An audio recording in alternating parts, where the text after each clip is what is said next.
welcome to episode 6. Doesn't time fly when you're having fun? Right, let's go into this week's episode.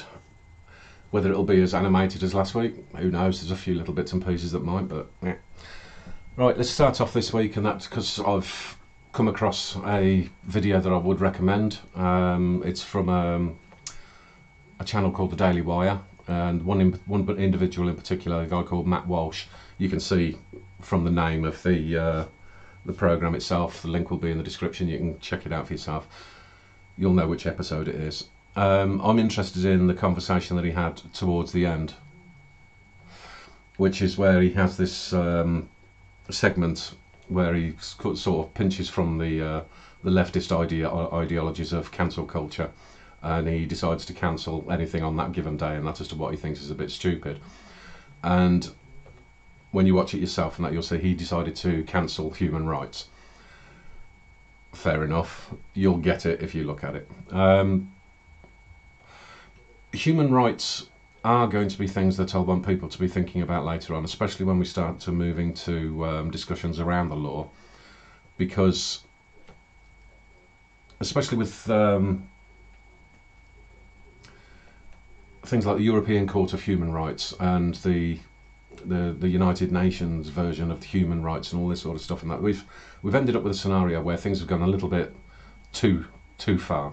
What is considered to be a human right? The worst instances are things like where, say, terrorists are overladen with various lawyers telling everybody what their human rights are, despite the fact that they're the criminals, and they just forget about the human rights of all the families of the people that have just been killed.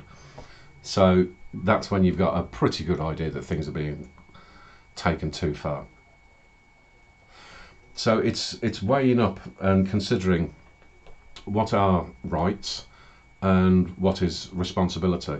So Matt lays things out in terms of defining what human rights are, which you can't really do. He lays out some connotations towards religion, which would have had relevance in the past, but it's always going to be dependent on how society is developed as to what constitutes rights in that particular given situation. You can end up with some core principles, and then how that evolves is going to be dependent on the state of society at any given time. So I think there are areas where we would need to be considering that, and any sort of lawyers out there that's very well versed in human rights, providing you don't take this lefty nonsense perspective on it. If you wanted to have a common sense perspective on it and that, then yes, very interested to see what kind of appraisals could be made of that system to make it a little bit more responsible, essentially, to all parties, not just the individual, because rights have responsibilities to individuals and wider society. Now, when it comes down to individual responsibility, now that's the variation here. This pertains to things like the individual's responsibilities to taking care of their family, the responsibilities to your local community, things of this nature. You do have set boundaries, which are always going to be based around what the general laws of the land are. So, for example, anything that is going to be considered a crime, where the police would get involved, things of that nature, that is going to provide the boundaries as to what your responsibilities are. But responsibilities do go a little bit further than that, and one of the key areas of increasing problem under societies like within the UK, which are based far too much on the nanny state, too much heavy governance. People need to understand what their individual responsibilities are, rather than being guided by some minister that's bedwetter that's just literally got out of university and has never done a proper day's work in his life. You shouldn't be looking to people like that for your guidance, and you certainly shouldn't be getting it from a bloody civil servant. But it's being able to regain that level of people's understanding as to what their personal responsibilities are on domestic level, community level, wider society level. I don't think it would end up being a situation where you have something like some great government program, because again, that would just literally be government telling you what to do. It can come from things, so for example, like with education. I have noticed, I mean, I don't have an awful lot of involvement with this anymore, obviously, but I have noticed from hearsay and conversations and a couple of occasions where I've witnessed a few things. So when kids start school, so 5 years old and such like, there does seem to be this really bizarre perspective of far too many parents that somehow then the school and the teachers are the parents of the child. They're the ones that are responsible for looking after the child and guiding them across everything that they're supposed to understand and know. Big mistake. The worst part of that is that a lot of these parents, and that they literally won't even potty train their own kids. They'll try to pass that off to the teachers. The amount of kids that go to school that are not dry is frankly disgraceful. So getting parents above all things, because I mean this isn't just an issue based on what your economic standing is or anything like that. I mean, it's naive to think that the precariat are not more dominant in this type of area, but just purely from a personal pride perspective. But there has to be this shift where people actually understand the responsibilities, particularly to their own family, and then they start to learn some responsibilities for themselves as well, and gain a bit more self-respect. Once you start to develop this type of thing, then you might end up with people having a little bit more common sense as they're growing older. You can't allow schools to be the ones that are teaching responsibility to kids, especially in this day and age, because all they're interested in doing is indoctrinating them with leftist bullshit. So that's clearly not going to happen. I mean, they're actually teaching them the exact opposite of responsibility. So it's a matter of everybody trying to think about ways as to how you develop a responsible society again, if there has ever been such a thing. And yeah, potentially we can be doing this by having the type of process system that we're looking at doing at the moment, in terms of the accountability of government and making sure that there is we weed out corruption and things of this nature. So you do have this sort of, it is a kind of a top-down, setting an example type of scenario, but I think there are going to be, or there should be, ways that we could be able to suggest as to how that can be influenced without being a direct demand or an infringement onto people's level of progression of responsibility at their own pace. It seems a little bit of a stupid thing to do, because I mean, some people will always be bloody slow. It's as simple as that. But just ways and means of being able to define those areas of personal responsibility again, because once people have got personal responsibility, they tend to spread that amongst the people that they come across on a daily basis, and it follows through their personal life, their work life, their community life, when they're going bloody shopping and being polite, things of this nature. And yeah, maybe even people like myself and that I won't sit here and fucking swear so much. Who knows? There's these different ways. So that's something that I want people to be having a think about. And like I say, Matt Walsh just happened to bring up that particular subject matter, so I thought it might be something to give him a bit of a shout. So let's move into the Sisyphus complex solution. Anybody that's new to this channel will probably not understand fully what I'm talking about in terms of the types of process that I'm going to be discussing from now on. All I can suggest really is you need to go back and have a look at some of the other episodes and get yourself up to speed. In terms of the actual map out of the process, episode 4 will show you the beginning sheets. that I've started to work from. So as I'd announced last week, and I've started to look into the Cabinet Office. So some of the reports that I've managed to dig out have shown that the Cabinet Office, like last week I showed that they have some vanity projects which included that early form of track and trace that had started in 2016. I can't even remember what it was called now, it doesn't matter. But going into the type of detail that we're going to need to be looking at as to what kind of investigations would need to be taken forward, what kind of well, essentially, like I say, the project management side of things, and that's just how you actually go towards reforming these different departments and understanding what the value is and all the rest of it. The type of budget that we came across of the 655 million, there are some very, very strange inclusions within this that, as I'll show a little bit later on, the budget for the Cabinet Office can come down quite dramatically. So I've got two graphics on here, one of which my ugly mug is covering over a fair portion of, but it doesn't matter that much because one is for 2018-19, if I remember rightly, and the other one is for 2019-2020. Could be a year previous, doesn't matter. Links in the description, you can check it yourself. The one that my ugly mug is covering doesn't cover the important part, which is the one that is directly above me, where it has a sum there of £150 million that was wasted on a company called Carillion that went bankrupt during that period.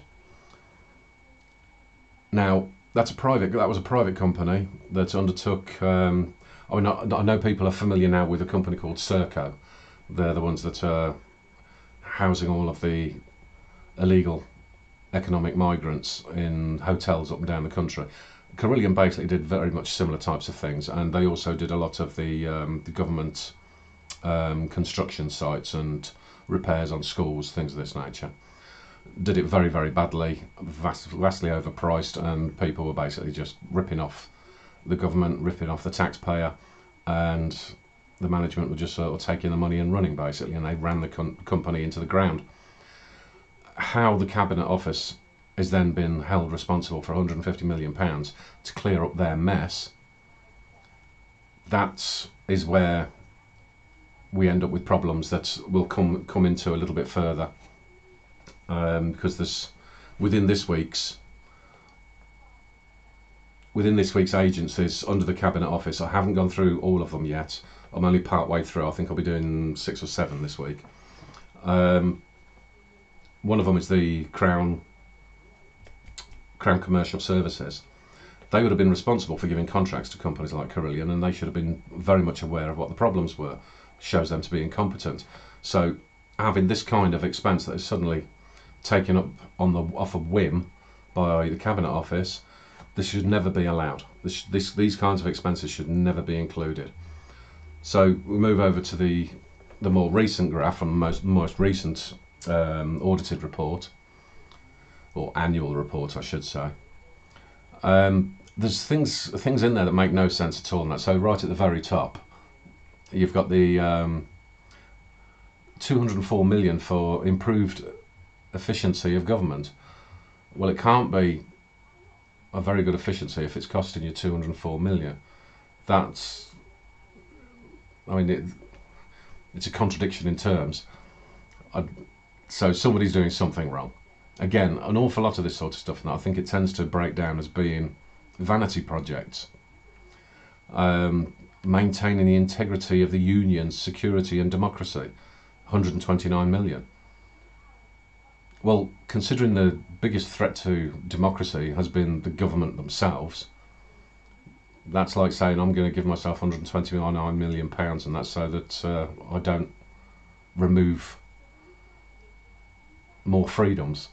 I mean, it's a ludicrous scenario, and probably also spending an awful lot of money in that, trying to appease a bunch of bloody Scottish racists. Outrageous. Money's going through to the Government Property Agency. That's going to be relevant as we go further forward into this. But like I say, these are just some of the highlights. Give a highlights from the report itself to give you a bit of perspective in that as to what the Cabinet Office is actually doing with very large sums of money. Somebody will probably turn around and say, well, in the previous year and that there was 684 million spent, so they've brought it down to 655 million. That means that they're performing better. No. The Cabinet Office should not be running these kinds of projects. It's not that. It's not the responsibility of them. They're supposed to be getting the reports from the various agencies underneath them, and then allocating the policies or the advice as to what it is they're supposed to be doing in order to be able to have a more accountable system and a more efficient running of government and value to the taxpayer, so that those tasks are then performed within those agencies and those departments, not in the Cabinet Office itself. So these areas of allocation, particularly of allocation of finances, and that should not be sitting within these offices. So we move on to the first agency that I'll be listing underneath the Cabinet Office. Now this is a particularly important one now, because previously the UK Statistics Authority, Office for National Statistics, same thing. Historically, they had been what was classed as an independent agency, and they have recently, and I do mean recently, been put under the control of the Cabinet Office. That's why this is in particular a problem, and this is why I've put up the article here about the changes of the COVID deaths and cases and so forth, and how that's reported. Now, the UK Stats Authority, you've got the budget amount that they spend there. This does become a difficult conversation in terms of a whole range of issues, which I'll go through a little bit later on, because I've got some updates to the RASIC. But what is quite clear here is that their method of data collection is hugely incorrect. I have checked recently,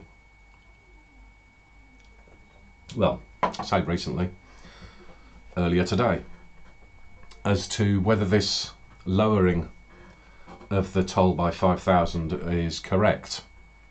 Because I did also see another article today, and that said that the number of cases was going to be dropped by over 1 million, which I dismissed immediately, and that on account of the fact that we've never had 1 million cases reported in the first place. So, you have to, like I say, you have to be careful with elements of what is commonly known these days as fake news. So, in terms of this 5,000,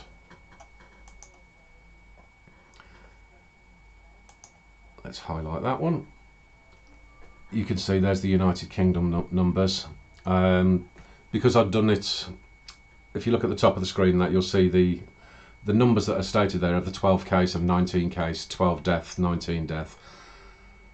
That's the 12th of August, 19th of August. So there's a 7-day gap. So previous to the 12th, I'd done the numbers for the 8th. So the numbers of deaths, for example, in the UK between the 8th and the 12th was, no, it wasn't, sorry, not the 8th, the 2nd. So in that 10-day period, there'd been 505 deaths. Then we come to the 19th, and it's down by 5,309. That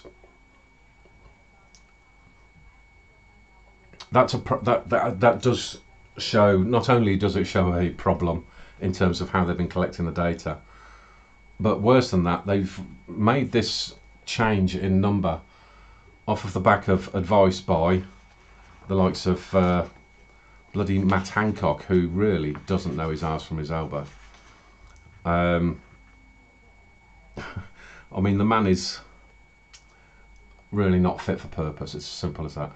Or he's certainly not listening to the right people to enable him to be able to say anything that makes any sense. The key problem here is that these numbers were reduced on the basis of numbers of days. So the calculation was made that if somebody had received a diagnosis or a positive test for the Ponzi China virus, if they then died within 14 days, then that's considered to be a COVID death. So this reduction of 5,309 is based on people who died subsequent to the 14 days after. That's not how this is supposed to work. It's not how this is supposed to work at all. You're supposed to actually have an autopsy and a correct analysis done by the coroner or the hospital and things of this nature to give a accurate description as to why somebody died. Because with it, again, it's the same problem as people have pointed out right from the get-go. People could be within that 14-day period, and that you might have been hit by a bus. Doesn't mean to say you died of COVID. So this reduction of 5,000 it smacks to me as a little bit of a placation to those of us who have spotted how statistically none of this makes sense. This makes it even worse when it comes from, because I mean these are just the numbers for England and Wales, by the way. Scotland and Northern Ireland report separately. No, sorry, that's the next one that I'm going to do. Yeah, this should be for the whole of the United Kingdom. I mean, even so, it ends up being wrong. The reason why I'm saying about England and Wales is because, highlight the next one down, this is where the overriding the Office of National Statistics, the numbers that they've been presenting, and they are running behind because, and they only, as I said, they do only England and Wales, they don't do Scotland and Northern Ireland. But according to them, they will issue the numbers after receiving the death certificate. That's why they lag behind the hospital and people that have just died in their homes and just been reported. They lag behind in that fashion. But the problem that you get there, you'll notice the number at the, fuck's sake. No. Fuck it. You can have a look for yourself. The number at the bottom, I can't be arsed with that. The number at the bottom suggests there's 51,362 deaths, specifically mentioning COVID on the death certificate. Well, that's as of August the 7th. And yet we've got the number at the top there. As of August the 19th, there's 41,397. So that's the whole of the UK, and yet for England and Wales, they're somehow reporting 51,362. The disparity is farcical. So the numbers are going wrong all over the place. So if that's not a very good indication as to why the Statistics Authority seriously needs to have an overhaul, then I don't know what is. I mean, it's not just their fault though. This is the part that ends up being part of the or ends up being a critical consideration within the wider solution, because they're getting their information via hospitals, coroner's office, what the people in the cabinet office are telling them to report, and all this sort of stuff. So you have to be a little bit cautious as to who's getting blamed for what, and where the information is actually coming from, and the timing of it. Because when it comes down to all of the different data sets, I mean, obviously everybody's concentrated heavily on this the Ponzi China virus deaths at the moment, but the Stats Authority, they provide data, I mean really important data across the whole of the nation. The last census that was done was in 2011, so an awful lot of the planning data that comes out are based on figures that are nigh on, I mean, it's an indicator, but it's very much got a big margin of error the further away you get from the last time you did a census. So the widest discussion there ends up being, well, how often do they need to be gathering this data? Obviously you can never make a perfect system, because you've got births and deaths on a daily basis, so you have to be very careful about this sort of thing. And that's why, as you'll see later on, there's a few areas of discussion in the RASIC for everybody to be giving some thought to. And again, take a look at your own country, see how things are dealt with there. start to delve in a little bit and that, and to get a realistic perspective, and a better picture, then you might come to develop part of a process that is going to enable the development of a solution to the problems that we're all obviously experiencing. Right, so move on to the next one. Now, Crown Commercial Service. This one is a weird one. I've chosen this particular graphic because I do know that I had been asked previously in that as to why I was including a risk register. It's standard project management process. So I thought I'd include what they've put together as their supposed risk register because it's fucking idiotic. Now the sum that we have there of minus 80 million, their actual operating expenses are something like around about 320 million. But the Crown Commercial Service operate on a commercial basis, which I find slightly unusual. Not only are they providing, apparently, the advice and the agreements and things of this nature to government procurement, including the NHS, but they are offering the service as well to private companies. Within the report, they do give some examples of pitiful examples, really, of how they're trying to show themselves as being successful. It's just beyond me. But they, within their revenue, which again we have to look towards being very cautious of, because what they consider to be revenue is again money that's coming in from the government. It's not quite what I would consider to be revenue. And then there's money coming in from the private sector as well, and they're operating at a loss of 80 million. Now, when their number one risk is failure to attract, develop and retain the best people, the first response you're going to get to something like that is no shit, Sherlock. When you've been responsible for what I showed you previously, that with Carillion, and the fact that they'd been getting procurement service, they'd procured the services of a company that's ended up then costing us 150 million paid via the Cabinet Office, yeah, you're not doing things correctly. And you obviously don't have the know-how, and you don't have the right people that can actually understand what a risk is, let alone produce agreements. I mean, the guff that they put in their report to say, well, we provide the best agreements. Clearly you don't. And you don't understand project management processes at all. You don't understand how you run procurement processes, and understanding that when you're running a procurement process, you have to have a look at the risk of whose services you're going to be employing. If you've got a company that's teetering on the edge, don't give them a fucking contract. These things are basic common sense. Above and beyond that, and one of the worst crimes that they are obviously responsible for because of, in particular, their relationship with the NHS. The NHS is renowned for paying, on occasion, for certain items up to 10 times market value. Now that goes from the Crown Commercial Service down to the you have like the local clinical commission, something like, I can't remember exactly what they're called.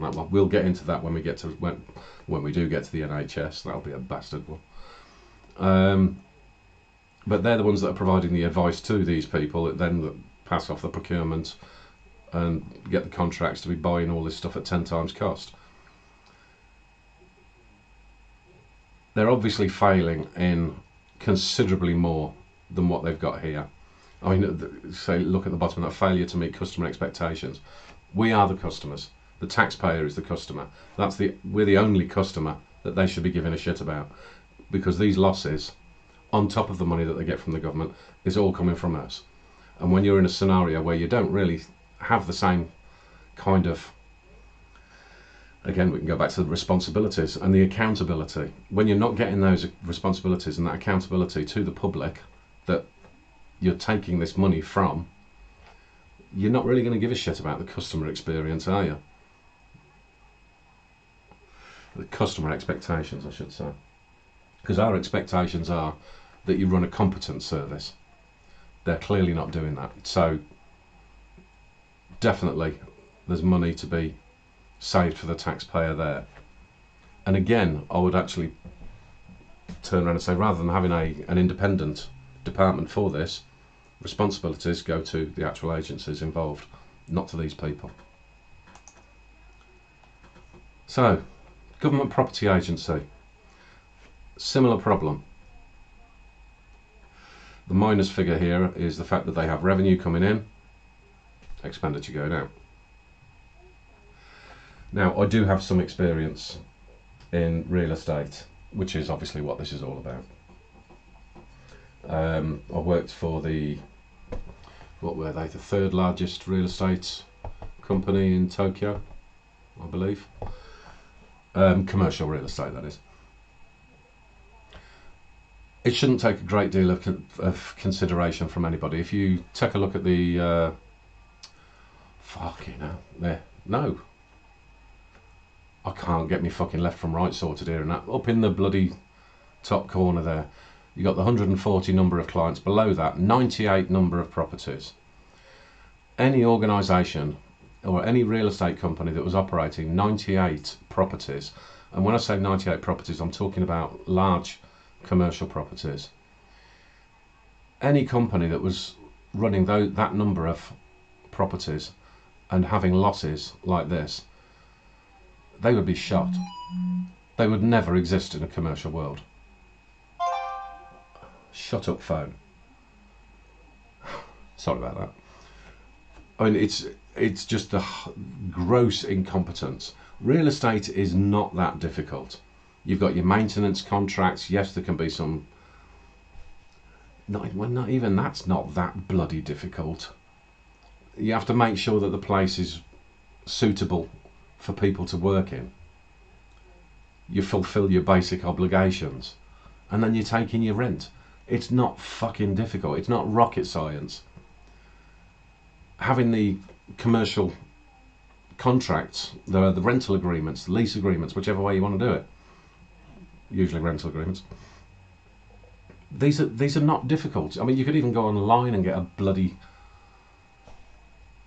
base format of what one of these contracts is supposed to look like. So for these people to be running that number of properties and losing money is only a civil servant. Only a civil servant could do that. Absolutely irresponsible. That definitely needs to be looked at, and certainly overhaul whether you keep the properties, whether you sell the properties. That's also a consideration, because when you're looking at government, I mean, you're creeping into that, or ever creeping into the realms of socialism, where government owns assets. Now, you can say that the proper socialism, or the full communism side of things, that is assets of production. Well, real estate plays a strong role in that, and yeah, 98 in terms of the whole country, not a massive deal, but that's not part of the entire Crown estate. These are just the ones that they're operating, and that's on a commercial basis. So should that really be a part of the role of government? Debatable. Right, this is part of the part of the work that I've been doing in terms of identifying the Cabinet Office and the agencies that are listed underneath it. If you'll go back to episode 4, you'll understand that there are a number more to go. I'm only going through bit by bit, otherwise it takes too long per episode. So I've got the core data there, and that's so that we can start looking at it later on in terms of the actual number of employees rather than the Statistics Authority's definition of how many, and also, more importantly, the budget, how much they're actually spending compared to what they've budgeted for. I guarantee it's not going to be the same. the key part that I wanted to look at here is the fact that 3 of the departments I've not touched on at all, and there's a simple reason for that. The Prime Minister's office, the office for the Leader of the House of Commons, and the office for the Leader of the House of Lords. Very limited information. There are no office numbers as such. There's a certain amount of detail that I can find in terms of the salaries for the one person that is associated with that office. Is there going to be one person associated with that office? I severely doubt it. So that's something that needs to be looked at. I will point out though that first and foremost, the office for the Leader of the House of Commons, the figure that I have there that I've managed to obtain of 65,000, I'm going to turn this fucking phone off, 65,000 something or other, it does not strike me as an accurate figure, because I'm pretty sure the MPs are earning over 70,000 just for their base salary, let alone their cabinet role. And I know that people can say, well, oh, UK, you got the money that is your MP and then plus what your cabinet role is. I have added those two reported numbers together to come up with that figure. The piece of information that's also critical there is that particular role is currently held by Jacob Rees-Mogg. Now, it's my understanding that Jacob Rees-Mogg refuses to take a salary. I'm not going to say that that makes a blind bit of bloody difference, because if everything is not being reported correctly in the first place, then I really couldn't give a damn. He might be turning around, I mean, you could have all manner of people and say, well, I don't take any money for this and I don't take any money for that. There's something very similar with the House of Lords, where there's the one individual that does specifically get that over 200,000. I mean, how that person is getting that much money compared to like a Prime Minister's salary, I don't understand that. But there is another person that is stated within the department, and again it says unpaid. Yeah, bullshit. I'm sure there's something going on there, but like I say, deeper dive. Right, so in terms of the developments that we're going to take, that I've started to lay out for this part of the Sisyphus complex solution, and how I'm feeding that into the RASIC. I do also have some updates into the risk register, lessons learned, things of this nature. I'll publish or show that type of documentation later on when it starts to become a little bit more substantial. So just for the time being, if you remember, we've already covered the Attorney General's office, so we're moving into the Cabinet Office. I've started to list out some of the areas of work packages where further policy developments would be required, further considerations, and what those final solutions would actually be. I know that isn't a German term, final solution. We have to work towards what we'd actually be looking to achieve. So there's a bit of a list there.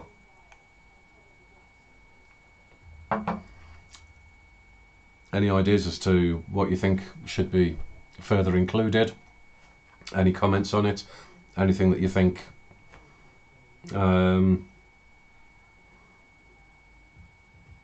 maybe shouldn't be included even, or how it can be expanded upon is probably much more accurate. And again, even in terms of with different countries, how would it differ in a different country without being everybody sort of sitting back and going, well, you know, if we're dealing with things on a country by country basis and we're all dealing with things in a different manner, do we really want everybody to be knowing what we're doing? As far as things like this are concerned, it really doesn't fucking make any difference, so there's no need to get too uppity about that. So I'll let this run for a second while I can just get myself a bit more wine. I've gone back to wine this week, by the way. I'd had enough of me whiskey last week. I went through nearly a litre. Went through nearly a litre bottle in the space of a day and a half last week. Outrageous. Anyway, So some of the policy developments, and the critical part to this is the taxpayer savings that can be achieved so far. Now, when you consider that I've gone through the Attorney General's office and I've only gone through, I think it's about a third of the way through the Cabinet Office, we're already looking at what could potentially be over £4 billion in savings. That's not to be sniffed at. So, the ones that have been added, obviously from last week, and that I'd already discussed about the vanity projects in the Cabinet Office, that needs to be taken out. Statistics Authority overhaul, whether there's going to be cost implications to that, that's something that requires a bit of consideration. And it requires consideration because, and here's a difficult part when it comes down to statistics. I'm pretty sure that authority, although they don't report it in this way, I'm pretty sure that authority generates revenue. If it doesn't generate revenue, if it does generate revenue, they're not letting anybody know about it. But for my mind, it should. It very much should. And it's part of the consideration that any nation should have in terms of what kind of information it is that the authority should be gathering, the regularity of it, ensuring that what level of privacy it is that should be maintained. There's a particular area of this that I personally, and this one will be an argument, I'm sure, but when it comes down to the health sector in particular, there are ways and means of being able to gather information around health. And I think this Ponzi virus and that is showing exactly what the problems are when they're not given the right data. There are ways and means of doing that without infringing on privacy. And that information would be very useful within the private healthcare sector. And I do include, as much as we are going to have issues, at the end of the day, we are going to have issues with the pharmaceutical sector because of the bullshit that's been going on here. But once you've also got a responsible pharmaceutical sector, for them to be having access to a wide range of health statistics is going to be incredibly useful to them. And there's ways and means of this information being a revenue producing or cost saving method of data utilization. I mean, it is the key standout one because it's the one that most people tend to complain about the most, that they don't want they don't want their health information being sold or passed out. So I mean, if people really had an issue, an ethical issue in terms of their data being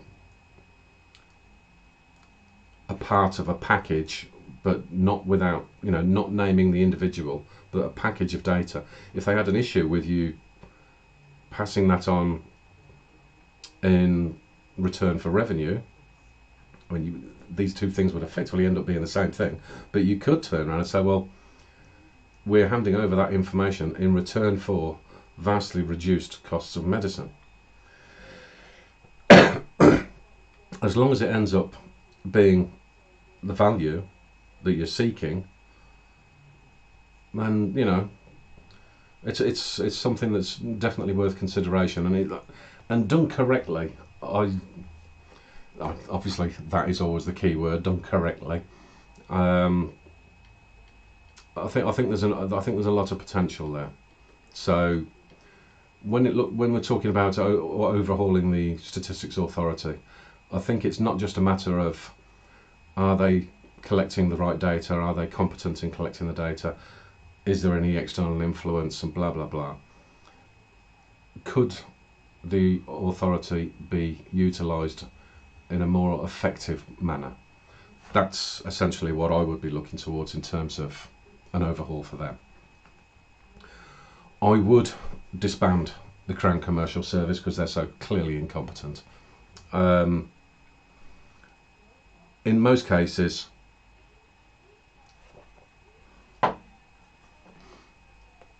when you look at the size of the staff in most of these government departments, it's more than big enough to say, right, okay, we need, say, 10 competent people paid properly to run the procurement process for our department. That's going to become quite critical in terms of things like the NHS. It's particularly critical in terms of the defence forces. But having things done on that department by department basis and understanding those specialties, you might have this department that turns around and says, okay, we've got the best agreements in the world, which you clearly fucking well haven't. It doesn't give the specialisation for each of the segments, all of the market sectors, where it requires that little bit of know-how. You can't have a one-size-fits-all, so I really don't see the purpose in this Crown Commercial Service at all. So we'd then, yes, we would save on the losses that they're reporting, the 80 million, whatever it is, but I guarantee that we'd end up saving an awful lot more than that in the long term. Once we run through the full process and the full work packages, you would start to identify what the cost savings would be further on down the line, an awful lot more. But it certainly would be something that would provide value disbanding. The Government Property Agency, I mean, the reason why I put that one down as an overhaul for the time being is because of, as I've mentioned before, do we actually want the government to be holding those properties? If we did want to sell them, when is the best time to sell them? There are considerations around that where the prime initial phase is based on, can we have somebody that has just a basic understanding of real estate first and foremost, because you shouldn't be able to have 98 properties and not have a profit. I mean, duh. It really is ridiculous. But anyway, so that's as far as I want to take the Sisyphus complex solution this week. Which then takes us into everybody's favourite. Fuck off! Who do you think you are, you cheeky fucking twat? I should probably get that music going a little bit quicker, but never mind. Right, I'm going to start off with the United Nations this week. Fucking hate the United Nations. I'm covering a bit of the writing. Doesn't matter. Now, the reason why I've got this fella up first is when I first started gathering all the data about the different departments, the different tentacles of the United Nations. This particular fella was at the top of the Food and Agriculture Organisation. Because if you remember last week, and that's why I did Gutierrez as the head of the United Nations as well, of the United Nations itself. So now I'm going to start going through the individuals for each of the different tentacles. When I first did this guy was at the top of the chain there. And he's part of the Brazil, or was part of the Brazil's PPT Workers' Party, Socialist Workers' Party, which I'll come back to in a minute. Now, it's such a lovely fella that he's one of the ones that wanted to promote and recognise Maduro in Venezuela. And and he wanted to promote how well he was doing, despite the fact that the population was starving. So that's the ideal person to be promoting from food and agriculture. Moron. But I particularly want to go on to the bottom bit where some of it is cut off by me, where he wanted to get this the First Lady of Peru, Nadine Heredia. He wanted to get her involved. Now, she's quite a little darling, isn't she? A little bit more information on that one. Right, she was actually in 2017, and that she was held for 18 months. I've not actually been able to find out what's going on with more recently with this, but then they do tend to sweep this sort of shit under the carpet. She was held for 18 months for usurpation of power and money laundering. Money laundering. Well, that's a shock, isn't it, coming from a politician in the United Nations? But the thing about it is that some of the corruption that was going on there, they were involved with obviously a scandal, and it was related to Brazil, where they were getting an awful lot of money from a company called Odebrecht. Now, that's a construction company in Brazil. Now, Odebrecht is obviously not exactly a Brazilian name, and it does bring certain things to mind. Though, to be clear, the owner of Odebrecht, as much as there are additional relationships there, and that's, yes, it was originally basically German. But where the individual involved, this Odebrecht, I mean, that goes back to something like about 1858, when the guy had actually moved over to Brazil. So as much as we don't have direct links, certain links at a later date.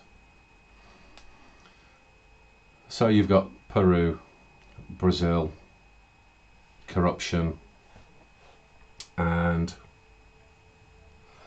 Socialist Workers' Party. Now, the Socialist Workers' Party, I can't think of the lot. What was the Socialist Workers' Party? What does that remind you of? Anybody? Can't quite recall. Oh, I don't know.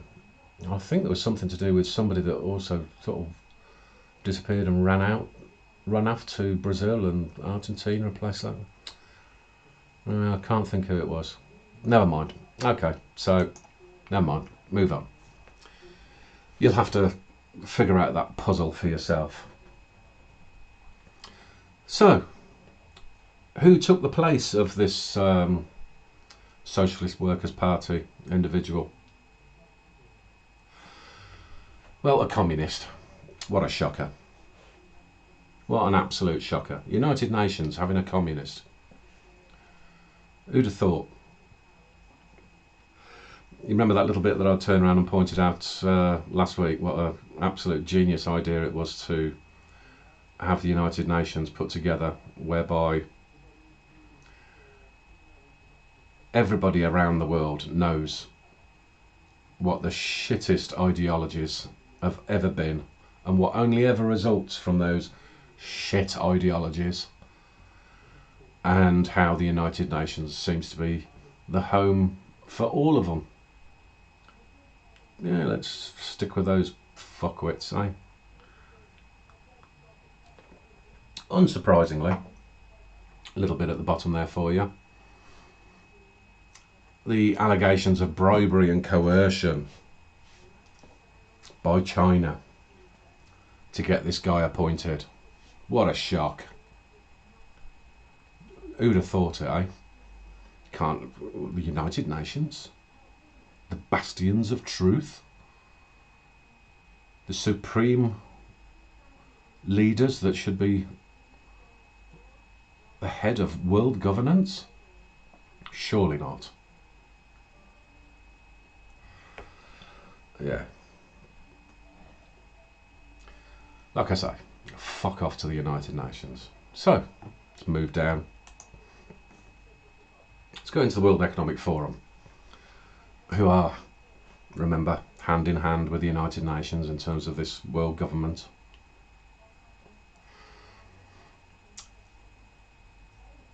This is an American organisation called ARP, and historically they were called the American Association of Retired Persons. Apparently it's not an acronym anymore, they're just called ARP, which is a fucking terrible name. The thing about this is, they're supposed to be a not-for-profit organisation, and they're not a foundation or anything like that. It is essentially an insurance company. So, considering they're collecting, or they've gathered very large amounts of money, predominantly from the elderly, for elderly healthcare, various types of insurance. What the fuck are they doing as part of the World Economic Forum? I wonder. Is it just because that they get lots of money for nothing every week, like all insurance companies do, and then just take the piss out of everyone with it? Probably. This particular part, conveniently, has links to a certain Mr. Obama with his Medicare plan, because you still get it these days, and that you've got fucking Bernie Sanders out there in the States and that, oh, you have the Medicare plan, free health for everybody, which ends up costing everybody a fucking fortune. In particular, it means that the premiums of those people that are responsible enough to take out their own insurance, those premiums went through the fucking roof, which meant that this ARP decided to help Obama get that pushed through, because they knew exactly what was going to happen as a result. And then they can start chucking more money into their various little investments and playing their little role in the World Economic Forum and screwing over their entire client base, and including the senior group. Because when you've got a not-for-profit and that, I mean, yes, you'll have your management and that, but they've got the senior group there that are supposed to be giving direction as to what they want the organisation to do. These people just completely ignored the fact that that senior group had told them not to push this Medicare program, because they knew what was going to result. They knew that it was going to end up harming all of the people that they were supposed to be responsible for. But the greedy fuckers decided to just go, yeah, we're going to go out and have a word with Obama, push him towards doing something that he knew damn well was going to end up costing people more money. The same shit that you're getting on a daily basis from all Democrats at the moment, where they come out and say, oh, everything's going to be wonderful, you're going to get this for nothing, you're going to get that for nothing, and blah blah. We're going to promise you the world, and oh, we're going to give your kids sweeties on a daily basis. Of course you are, you fucking pedos, Clinton. This particular organisation intentionally screwed over their entire client base and cost them a fucking fortune.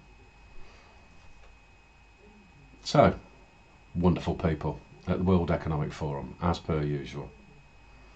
So, anybody that thinks that you should be having a program that suggests world governance by a bunch of commies, Socialist Workers' Party, that, well, I'm sure I've heard that name before. It will come to me. And people that are prepared to just screw over pensioners and all the rest of it. Well, if you're that sort of person, then what can I tell you? Fucking retards. So that's essentially going to bring this particular episode to an end. Take a look at how far we've gone so far with the Sisyphus complex solution, particularly in terms of assisting with the solutions, the areas that require solutions, how that varies from your own nation if you're not in the UK. I mean, if anybody needs any sort of advice as to how they look for certain things and that, chuck in a comment. If I can help, I will.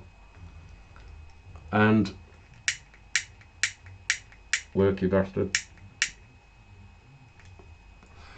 As per usual, Matt, start thinking about these things, because you're never going to get any political party that breaks things down to make your lives better, to make everybody's lives better. The only way you're going to get that is if everybody individually says, right, what does all of this look like? What are we actually wasting our money on? Do we really want government to be running this? How are they being able to get away with the levels of corruption that they do? Because nobody really digs into these things to this kind of level. So all of this stuff is for everyone's benefit. So give it some serious thought. Now, before I do my regular sign off, I do want to give a bit of a shout out. Again, there's no paid advertisements, and if anybody does want to do a paid advertisement, feel free. But because we've come across nonsense in the news, and we do get it on a regular basis, and that with these, you've got the go woke, go broke type nonsense, and that when you had it from Gillette trying to make men out to be monsters, that backfired on them. More recently in that, we've had the Goodyear being absolute pieces of shit and trying to promote Black Lives Matter and the LGBT, whilst they forget that that is increasing, and now including P. Clinton. But they want to dissuade anybody in the States from supporting the police. They want to dissuade anybody in the States from supporting all lives, rather than anything, God forbid you have considerations towards actual equality. No, you have to support whatever the latest little lefty loony is telling you. So organisations like that need to be called out, but at the same time other organisations need to be given a shout out and a bit of promotion. And it's for that reason I want to put my last slide to say Red Bull. Again, not a paid promotion. Red Bull have been the only company that I've heard of, I mean in terms of large corporations, that have literally essentially given a fuck you to this nonsense and this lefty lunatic ideology, where their American management decided that they wanted to try to instill all that bullshit, and the head office fired the lot of them. Said, no, we're not getting involved in that. You do your bloody job, concentrate on your job. That's nothing to do with us, and we don't promote it. And it went a few steps further than that. I mean, I've personally had a bit of involvement with Red Bull in the past. Anyway, didn't receive any money from them. Just had conversations with them about certain things around music production. That was when I was out in Japan. But the Red Bull Formula One team, Max Verstappen, there's several others as well, not just from Red Bull. I mean, what's his name? Leclerc from Ferrari. Also, they refused to take the knee. Brilliant. These are people that actually get it. They've got it. They're paying attention.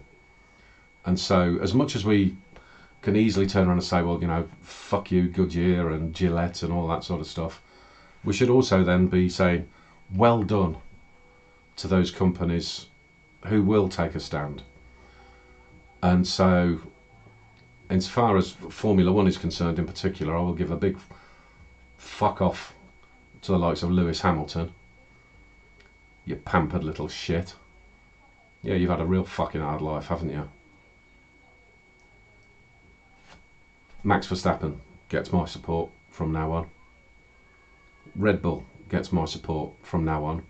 They concentrate on what they're supposed to be concentrating on and doing it the best of their ability. And Red Bull, to give them credit, and I would do this regardless, to be honest. Well, I wouldn't do it if they were playing the silly bastards, but from the times that I've known about Red Bull and the conversations that I've had with Red Bull directly, going back to when was it? I think it was something like around about 2005 was when I first started talking to them. They're just genuine people. They're just looking to do what's going to make their products commercially viable, and how they can put together and promote not just sporting events, but arts events, music events, and stuff where it actually provides basic enjoyment. It's the sort of shit that everybody's missing right now, that you're not being allowed to go to, and you're prevented from doing because, you know, I mean, you'd be able to go out in absolute masses and have 100 million people in as a part of a fucking football team if you all said Black Lives Matter, because apparently Ponzi China viruses doesn't affect them. Bullshit. The sort of stuff that these people promote is the sort of stuff that gives the vast majority of people an awful lot of pleasure. So, fair play to them. So I wanted to give them that shout out. Like I say, unpaid. You don't have to get paid to be able to give a thumbs up to people. And I'll also give a bit of a mention as well on that for Barker shoes. Have a look at them, because that's the brand that I've now taken up, because I refuse to wear Dr. Martens anymore because they promoted Black Lives Matter, so fuck them. Okay? Unless you start to develop some ethics and some morals, and you start to promote the companies that are actually doing the right thing,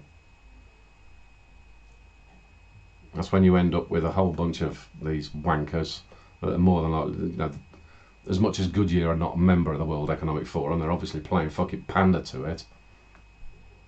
So it's never feasible to do it to the fullest extent.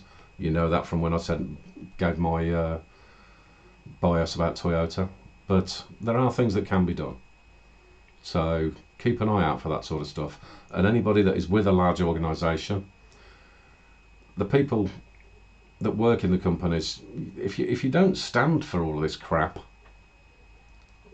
don't be afraid to say something. Don't go out of your way to be an arsehole, but you don't have to comply with the bullshit either.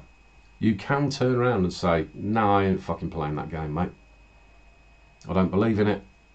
I'm not prepared to support my own fucking downfall, especially if you're a white male, because you're the bottom of the fucking pile. Stand up for it. And where you can, give some support to the people that actually do support you. Okay? So that's my little rant to finish off this week. So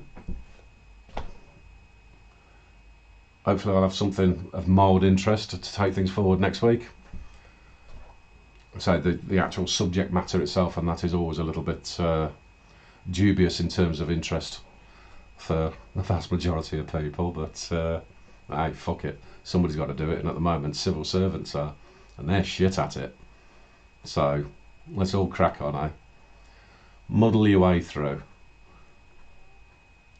You don't have to take my advice for things either. You can put your own 2 pennies worth in, if it's worth giving. All right, so see you next week. Okay,